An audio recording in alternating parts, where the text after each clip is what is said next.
Lumière Kaboulo TV, Lumière Kaboulo TV, Lumière Kaboulo TV.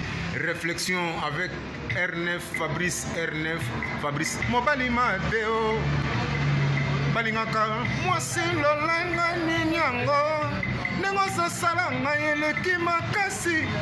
Kaboulo TV yo, Lumière Kaboulo, réflexion. Réflexion, double CD Fantomas, Mayo. Il est là, il a toujours. Barbito s'abonne, chaîne les amoko. Ça c'est dit, tu m'as beaucoup de temps à s'abonner. Bon, donc, mon yango, na YouTube, to zawana, moko kaka.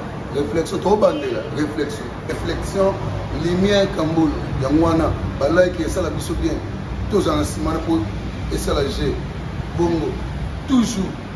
Deixar o Merlete Paulo Domingos, estou cá aqui em Angola. Tenho 3 perguntas para partilhar convosco. Quando a Nini Moassi a tocar com o Centenário Mubalete. E a Bíblia, quando a Nini Bissobassi, todos ela me tem uma menina com o Camibali. E a missa, quando a Nini Bissobafrique, todos ela na Bongote. Primeiro Cambulo, Zamba Pambola, eu, a família, vamos bimba. Bye bye.